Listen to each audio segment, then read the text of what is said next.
नमस्कार दोस्तों, मैं विकास आप सबका स्वागत करता हूं मेरे चैनल में।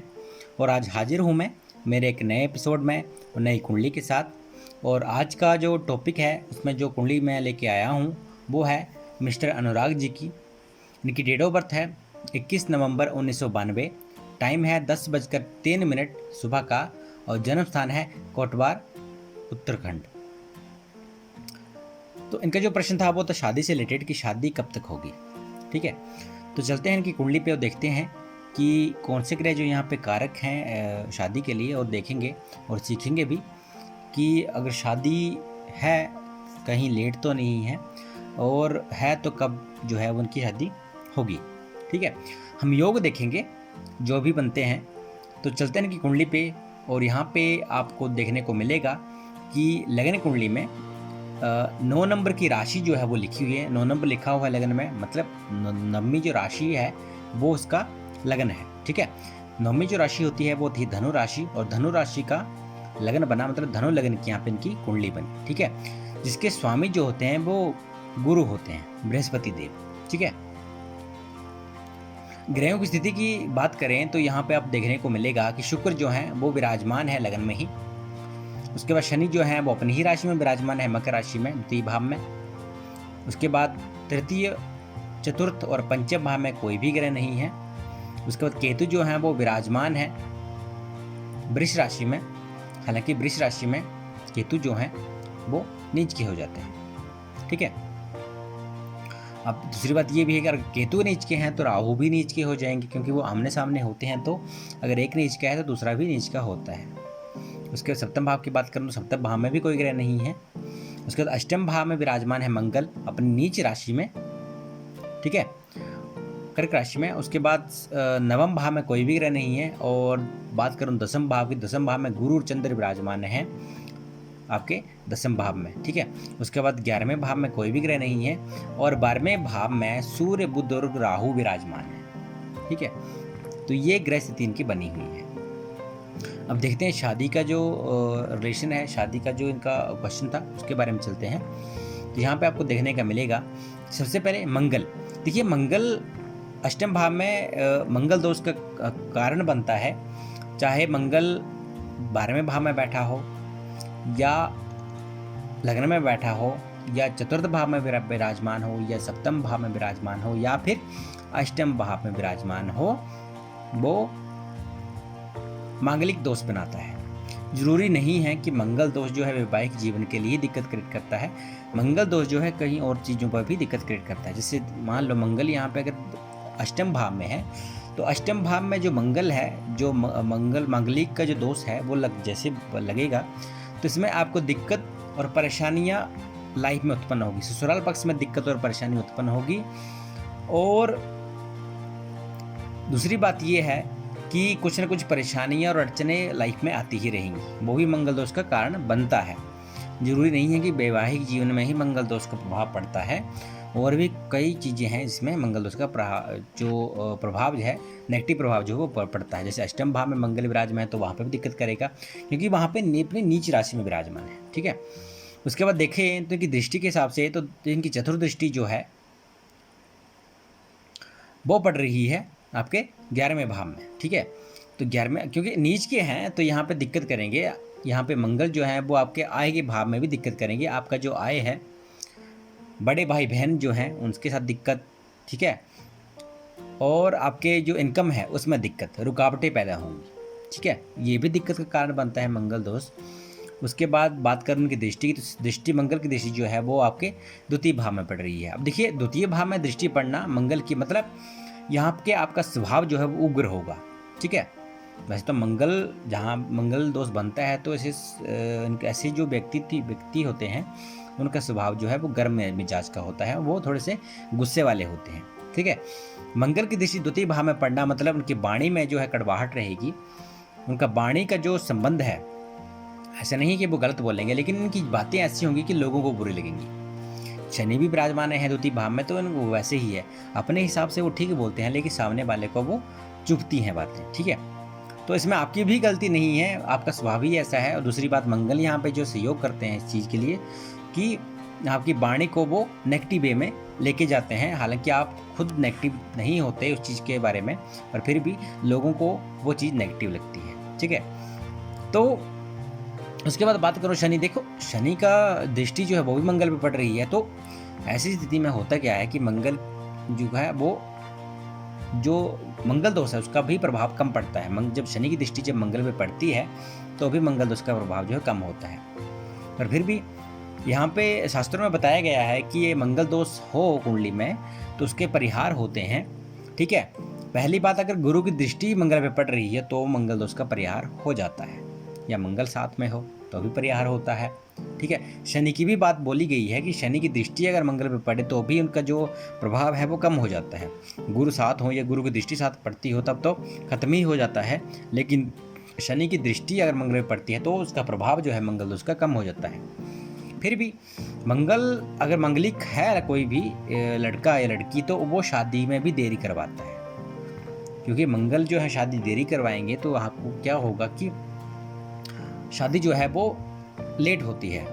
29 साल, 30 साल, 31 साल या 33 साल, 35 साल तक चला जाता है इंसान। ठीक है, तो यहाँ पे मंगल जो है उसमें मांगलिक दोष में एक चीज़ और भी है कि अगर शादी करनी है तो 28 साल के बाद जो है वो शास्त्रों में अनुमति दी गई है कि 28 साल बाद जो है वो मंगल दोष का जो प्रभाव है वो कम हो जाता है जीवन में। ठीक है, जरूरी नहीं है कि वैवाहिक जीवन पे ही है, मंगल दोष का जो दोष है उसका प्रभाव जो तक और चीज़ों में भी रहता है। जैसे मंगल का, जैसे मैंने बताया, अष्टम भाव में मंगल दोष यहाँ पे बनता है, उसके बाद चतुर्दृष्टि यहाँ पे पड़ रही है तो उस पर भी प्रभाव पड़ेगा।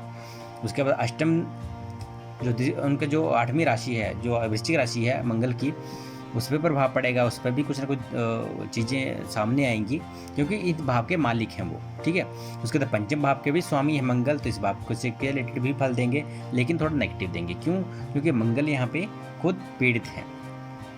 उसका मंगल जो है, जैसे दृष्टि की सप्तम दृष्टि देखो तो सप्तम दृष्टि की जो यहाँ पे द्वितीय भाव में है तो वहाँ पे भी दिक्कत, और इनकी अष्टम दृष्टि को भी दिक्कत यहाँ पे है। तो देखा जाए तो मंगल यहाँ पे अष्टम, आपके 11वां, 12वां, द्वितीय भाव, तृतीय भाव और पंचम भाव का कंट्रोल जो है उनके ऊपर रह रहा है।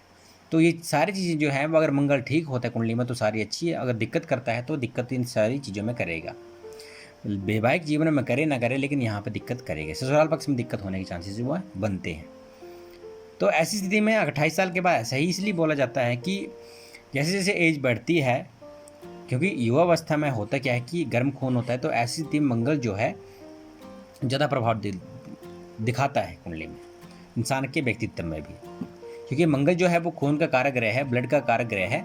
तो यहाँ पे 28 साल से पहले और 21 साल के बाद जो है वो स्थिति ऐसी होती है कि इंसान जो है गुस्से में कोई भी कार्य जो है वो कर देता है और बाद में पछताता है। ठीक है, 28 साल के बाद होता क्या है कि इंसान को इतनी समझ हो जाती है कि गुस्सा और जल्दबाजी में ही ये चीज़ें दिक्कत करती हैं, क्योंकि इन 6-7 सालों में वो इतना समझ चुका होता है अपने लाइफ के बारे में कि वो समझ सकता है उसके बाद कि क्या चीज़ करनी है क्या नहीं। इसलिए शास्त्रों में 28 साल के बाद जो है वो इसका जो प्रभाव है उसको कम बताया गया कि 28 साल के बाद जो है मंगल दोष का जो प्रभाव है वो कम हो जाता है, वो इसी वजह से।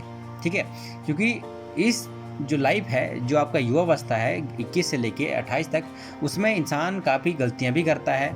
ठीक है, काफ़ी ठोकरें भी खाता है और सुधरता भी है और दूसरों को भी सुधारने की प्रेरणा रखता है। ठीक है, तो वो चीज़ें सारी सीख के वो चीज़ें जो है 28 साल के बाद जो है वो चीज़ें इम्प्लीमेंट करना स्टार्ट करता है कि ये चीज़ करनी है और ये चीज़ नहीं करनी है।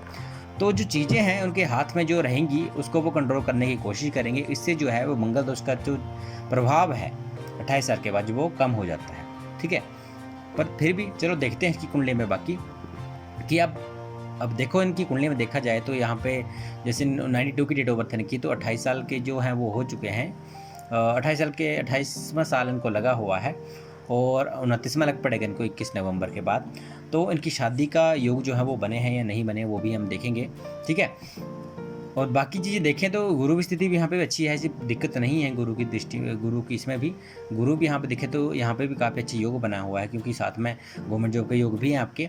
और वो चीज़ तो अलग है, लेकिन यहाँ पे जैसे यहाँ पे गज केसरी योग यहाँ पे बन रहा है 10वें भाव में, बहुत ही अच्छी बात है। उसके बाद देखो गुरु की स्थिति जो है वो 14 डिग्री की है। चंद्र देखें तो चंद्र जो है 24 डिग्री पे है। शुक्र के विराजमान भी, शुक्र भी विराजमान है और गुरु दूसरी बात ये भी कि अपनी ही राशि को देख रहे हैं, मीन राशि को, वो भी अच्छी बात है। तो ऐसा नहीं है कि दिक्कत करेगा। शुक्र की दृष्टि जो है वो भी सप्तम भाव में पड़ रही है, तो वो भी एक अच्छी स्थिति है, इसलिए क्योंकि आपके वैवाहिक जीवन में प्रेम रहेगा, ठीक है, भोग विलास रहेगा, ऐसा नहीं कि दिक्कत आएगी, ठीक है। पर एक चीज़ ध्यान रखिए कि अफेयर्स ना चलाएं शादी के बाद, नहीं तो दिक्कत करेगा, आपकी जो परेशानियाँ हैं वो बढ़ेंगी।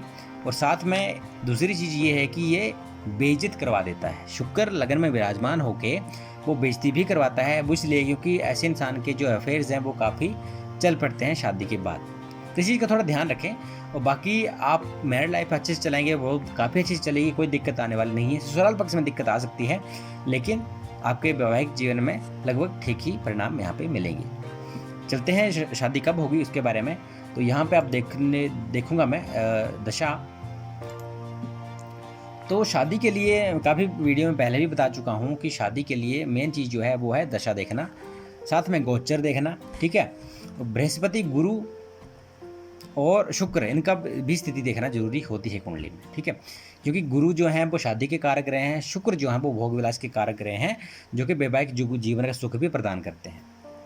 उसके बाद सप्तमेश जो है उसको भी देखना पड़ता है, सप्तमेश के साथ जो ग्रह है उसको देखना पड़ता है, और साथ में सप्तम भाव में जो ग्रह बैठा हुआ उसका भी विवेचन जो है उसका जो एनालाइज करना पड़ता है, तभी जाके वो अच्छी सी स्थिति जो है वो शादी की बनती है। चलते हैं यहाँ पे विषुवंतरीय महादशा में। तो आपको यहाँ पे देखने को मिलेगा कि आज के टाइम में गुरु की महादशा चली हुई है, तो काम भी टाइम जो काफ़ी अच्छा है। वैसे देखा जाए गुरु की महादशा में भी अच्छे विवाह, शुभ विवाह होते हैं, ऐसा नहीं है कि नहीं होते। पर देखा जाए तो अभी 28 साल के बाद आप रुके थे 28 के तक, तो आज के टाइम में देखा जाए तो बुध की स्थिति जो है, बुध का जो अंतरदशा वो चली हुई है गुरु की दशा में। वैसे शादी के लिए कोई दिक्कत नहीं है, शादी के रिश्ते आपको आएंगे, कोई दिक्कत नहीं। गुरु की जो महादशा वो चली हुई है, फिर भी यहाँ पे अगर देखा जाए तो शादी के जो टाइम है यहाँ पे इसको मैं, क्योंकि देखो आज के टाइम में गुरु की महादशा और शनि की जो है अंतरदशा चली हुई है, ठीक है। और शनि देखो यहाँ इस भाव के कारक ग्रह नहीं है अभी। वैसे भी सप्तमेश के साथ इनकी हम देखें तो सप्तमेश के साथ जो है बुध के साथ, बुध जो है वो 12वें भाव में विराजमान है, और शनि के साथ कोई इनका रिलेशन नहीं बनता है। फिर भी हम देखें अगर ये जो ग्रह हैं अगर वो कहीं बैठे हुए हैं ऐसी स्थिति में इनके नक्षत्रों में, तो भी जो योग बनने के चांसेस जो हैं वो बनते हैं। और यहाँ पे शनि देखो, यहाँ पे आपको देखने को मिलेगा कि बुध जो हैं वो शनि के नक्षत्र में बैठे हैं, तो बुध की दशांतर समय भी शादी के योग बनते हैं, और साथ में शनि की में भी बनने के चांसेस हैं। तो देखा जाए मेन चीज़ तो यहाँ पे आपको देखने को मिलेगा कि 2022 से पहले पहले आपकी शादी के योग बनते हैं, कोई दिक्कत नहीं है। वैसे तो ट्राई आप पिछले साल से ही कर रहे हो, शायद रिश्ता मिल जाए, फिर भी आपको जो है 2022 के बीच जो है वो वैवाहिक जीवन का सुख जो आपको मिल जाएगा। अगर 2022 में नहीं मिला तो 2022 के स्टार्ट होते ही, ठीक है, आपको वैवाहिक जीवन का सुख जो हो यहाँ पे मिलेगा, कोई दिक्कत और परेशानी नहीं है। फिर भी यहाँ पे अगर अंतरदशा के बाद प्रंतरदशा हम देखें तो गुरु की शनि के साथ हम देखेंगे गुरु शनि राहु, और यहाँ पे गुरु मंगल गुरु यहाँ पे फिर देखेंगे हम इसमें, हाँ जी यहाँ पे आगे हम तो गुरु शनि में आज के टाइम में जो स्थिति चली हुई है, मेरे हिसाब से 2020 का निकल गया टाइम, लेकिन अभी जो है वो टाइम आएगा आपका 2020 के बाद। यहाँ पे आपको वैसे तो नवंबर में आपका रिश्ता होने के चांसेस बनते हैं कि नवंबर में आपका रिश्ता जो है वो स्टार्टिंग में हो जाएगा। उसके बाद 2020 मतलब 2020 के बाद आपका 11 और 12 चंद्रदेव की स्थिति चलेगी, उसके बाद जो है मंगल की स्थिति चलेगी गुरु की। तो यहाँ पे फिर से देखा जाए तो गुरु की महादशा में, शनि की अंतरदशा में और गुरु की प्रंतर दशा में आपकी शादी के बनेंगे, वो है 2021 और 2022 के बीच में। पर्टिकुलरली यहाँ पे देखा जाए तो यहाँ पे आपको सितंबर के बाद 2021 में सितंबर के बाद और 2022 जनवरी से पहले ये 3-4 महीने के बीच में आपकी शादी के योग जो पक्का बनेंगे और अच्छे से आपकी शादी हो जाएगी, कोई दिक्कत नहीं है। फिर इसके अलावा हम 1-2 चीज़ें और देखेंगे, वो है गोचर, ठीक है। तो गोचर भी हम देखेंगे कि आज के टाइम में गुरु जो हैं वो गोचर कर रहे हैं अपनी ही राशि में, धनु राशि में। और यहाँ पे आपकी चंद्र कुंडली यहाँ पे देखें तो चंद्र कुंडली में देखने को मिलेगा कि इस टाइम पे गोचर आपकी राशि में कहाँ कर रहे हैं, ठीक है। तो चंद्रमा के हिसाब से देखा जाए तो आपकी जो राशि है वो बनती है कन्या, और कन्या राशि के हिसाब से देखा जाए तो गुरु आज के टाइम में जो गोचर कर रहे हैं वो कर रहे हैं आपके चतुर्थ भाव में, ठीक है। चतुर्थ भाव में गोचर कर रहे हैं, तो इस साल तो नहीं लेकिन अगले साल आपके चांसेस बनते हैं, क्योंकि गुरु अगले साल कहाँ चले जाएंगे, मकर राशि में। और मकर राशि से जाते ही उनकी दृष्टि जो है वो पड़ेगी सप्तम भाव पे, तो काफ़ी अच्छा टाइम जो है मिलेगा। गोचर के हिसाब से आपके अगले साल के योग जो हैं वो बन रहे हैं, और वैसे भी अगले साल के आपके योग जो हैं दशम दशा के हिसाब से भी बन रहे हैं। तो तैयारी करिए आप, और अच्छे से जो विवाह होगा, शुभ विवाह होगा, कोई दिक्कत नहीं, परेशानी नहीं, आप तैयारी करिए। और साथ में आपका जो रिश्ता है वो जल्दी ही संपन्न होगा। मैं कामना करता हूँ कि जल्दी ही आपका रिश्ता हो जाए और जल्दी आपकी शादी जो है वो हो। फिर भी एक चीज़ आपको बताना चाहूँगा, वैवाहिक सुख के लिए जो भी मंगल दोष के उपाय, तो वैसे तो कुंभ विवाह के लिए बताया जब बोला जाता है, लड़कियों के लिए, लड़कों के लिए भी बताया जाता है, ठीक है। तो वो चीज़ करने के लिए आप कर सकते हो, मंगल दोष का परिहार जो है उसको कर सकते हो, उसका जो पूजा होती है वो करवा सकते हो। और इसके अलावा फिर भी आप अगर नहीं करना चाहते तो एक चीज़ आप ध्यान रखिए कि मंगलवार के दिन का फास्ट करेंगे, मंगलवार का फास्ट करेंगे तो भी आपको काफ़ी अच्छे यहाँ पे फल मिलेगा। एक चीज़ ध्यान रखिए कि